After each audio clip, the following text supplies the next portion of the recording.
What is up guys, this is my review of the iPad Pro 9.7 in 2018 of whether it is worth it or not.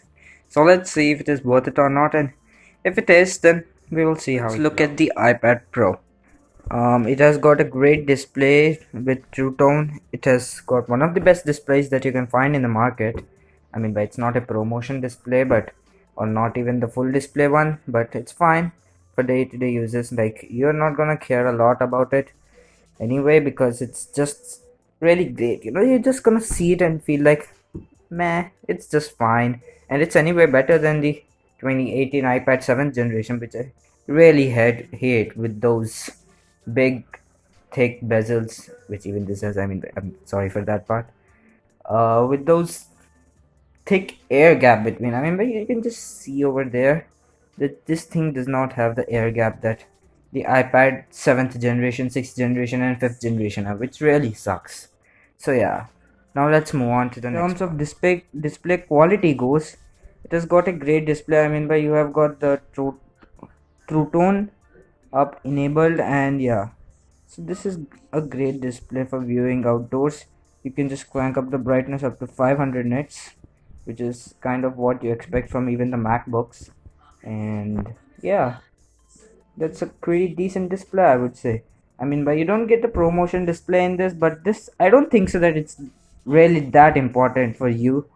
I mean, but it's not going to be the best buying factor for you, but keep that in mind that this does not have the promotion display that the 10.5-inch. What I don't like about this iPad is that if you want to stand this guy up or something, you require a case like this one.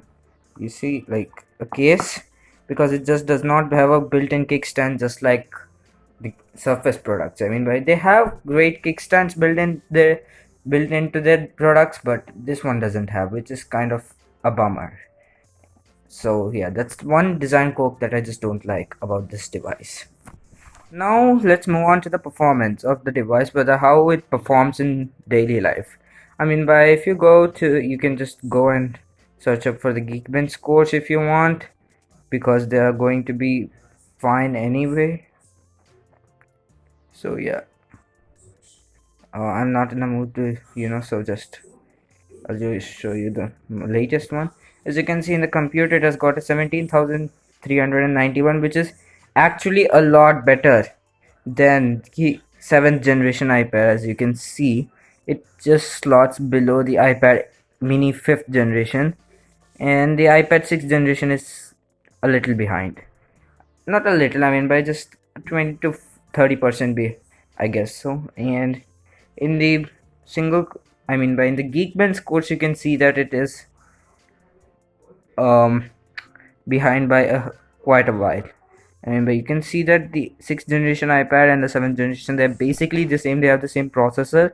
It is around 400 and something, and in the multi-core score, it is like a little bit ahead. It's no, by a little bit, a lot more than just a little bit, but you're not going to notice it that often. And besides, it just feels more great to use it in everyday uses.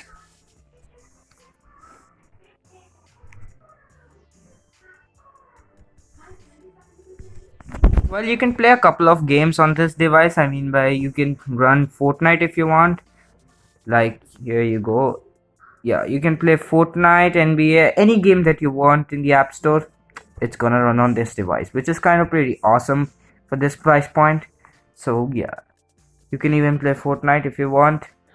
Boom, but it just runs at the lowest settings possible, which is kind of sad, which I don't like. I wished it was at least a little bit better than what you expect from any device. It runs at medium 30 FPS, but yeah, that's something that you have to take in consideration. Another thing is that you must remember that this guy is about 3 years old. So it means that it won't get that much long Apple support, the iOS support, as much as the other devices would, like the 7th generation iPad, because it is like I guess it was released in 2019. Yeah, so it will get more support for that reason. This won't do it till, I guess, so it will get till iOS 14 or 15. Yeah, after 15 they're gonna drop the iPad Pro 9.7, but till then you're pretty good. If you want to do some work or stuff, you have got that smart connector over there, as you can see.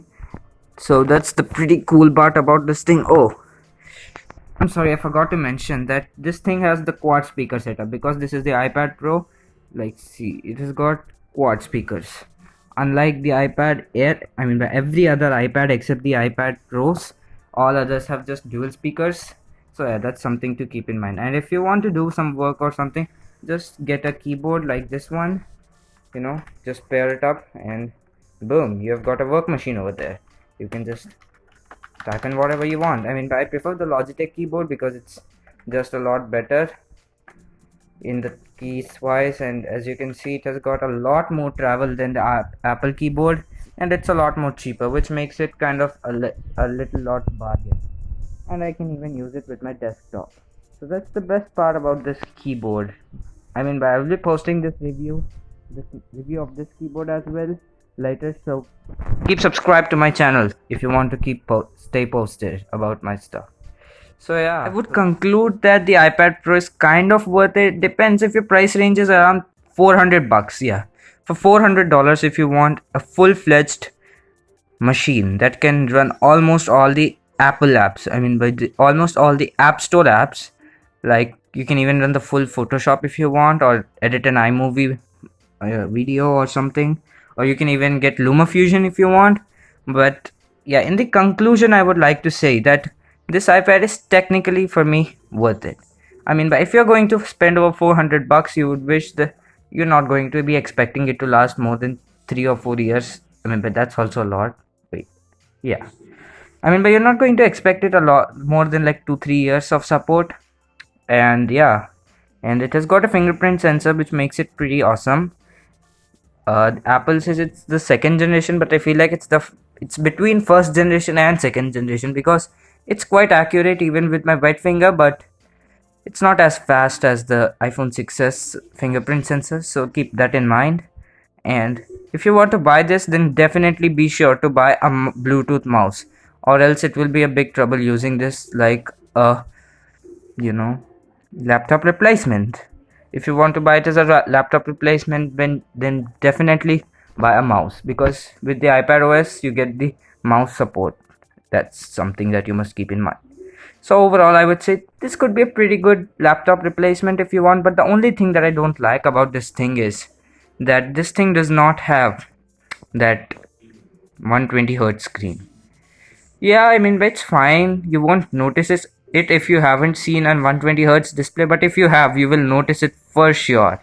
Like, it's going to feel all sluggish and stuff for a couple of days and strange. But if you're not from a 120 hertz display, then this is going to be perfectly awesome display. And I would say that the performance also won't hinder you. I mean, but it's got a better graphics card than the iPad 7th generation also.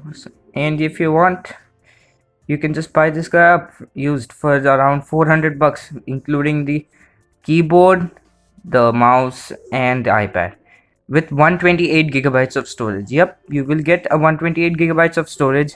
And if you buy the iPad 7th generation, it's going to cost you $30 more for the 128 gigabyte model. Like, it's going to cost you $430, but you won't get a keyboard and a mouse. So yeah, that's the thing that bugs me a little lot. If you can find it for 250 bucks, then that means you can get it for 350, and if you go for the Logitech combo, it would cost you $500. So with the Apple Pencil, it would be $600. It means you would be saving around $100 on this guy if you go in the old iPad Pro route. So anyway, guys, if you liked this video, and then give it a big thumbs up, and let me know in what you think about this device, of whether this thing is worth it in 2020 or not. So, and I will catch you guys in my next video. Peace. Really sorry for this quality of video. I mean, but I was thinking about getting the proper video and stuff, but actually those all files got deleted, and I was not in a mood to retake all the scenes once again. I mean, but it was around 5 gigabytes, so that's the main reason this video isn't that great quality. And yeah, this isn't edited. I just tried my best to just upload a video this week, because I just wanted to upload at least one video a week, and since that file just got corrupted or something, I don't know, it deleted. It's when I searched for it, it wasn't there. So yeah, that's the pretty bad part about this.